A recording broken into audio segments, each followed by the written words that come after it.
मेरे प्यारे बच्चों, मैं सरस्वती कुमारी, जिला शिक्षा पदाधिकारी जहानाबाद। जैसा कि आप अवगत है कि 10th व 12th का एग्जाम बहुत ही नजदीक है। मुझे लगा कि मैं आप सभी के बीच आऊं और आप सभी को मोटिवेट करूं। ये जरूरी होगा कि सबसे पहले आप पिछले वर्ष के प्रश्न पत्रों को एक बार गो थ्रू हो लें और जो इम्पोर्टेंट टॉपिक्स है उसको लगातार पढ़ें। पढ़ने के साथ साथ रिवीजन भी करें। जैसा कि आप जानते हैं कि प्रश्न पत्र का 2 पार्ट होगा, पहला ऑब्जेक्टिव, दूसरा सब्जेक्टिव। तो ऑब्जेक्टिव प्रश्न का कैसे हल करना है, इसमें आपको ध्यान देना है कि आपको आपके पास जो भी ऑप्शन है उसका वाइजली इलिमिनेशन करना है और बेस्ट ऑप्शन की ओर बढ़ना है।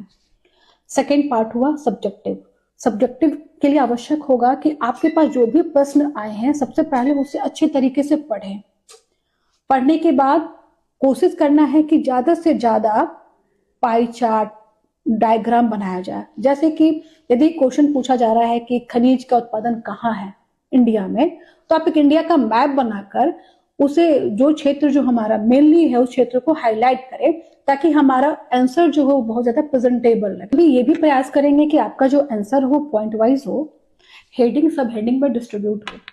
एक और भी जो है, जो मैंने अपने एग्जाम्स में फॉलो किया था, वो अनुभव आपको शेयर करना चाहूंगी कि जो आपका आंसर हो वो 3 पार्ट में होना चाहिए। पहला इंट्रोडक्शन, बॉडी और कंक्लूजन। कंक्लूजन को आपको वर्तमान के समय से जोड़ने का प्रयास करना है। जैसे मैं एग्जांपल बताना चाहूंगी, जैसे जहानाबाद में बराबर की गुफा है जिसका हिस्टोरिकल महत्व है, लेकिन जब इस तरह का कोई प्रश्न आता है तो इसे हम कैसे इकोनॉमिक से जोड़ दें। जैसे बराबर की गुफा के कारण वहां के आसपास के लोगों को जीविकोपार्जन का साधन मिलता है, जिनसे वो आर्थिक रूप से सबल बनते हैं। तो ये कंक्लूजन का यदि पार्ट बनता है तो वो आपका आंसर एक पूरी तरह से कंप्लीट होता है, यानी कि आपने हिस्ट्री को इकोनॉमी से जोड़ दिया, इकोनॉमी को हिस्ट्री से जोड़ दिया और एक कंप्लीट आंसर बना।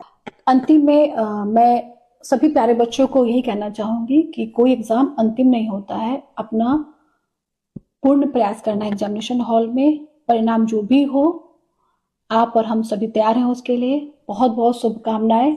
धन्यवाद।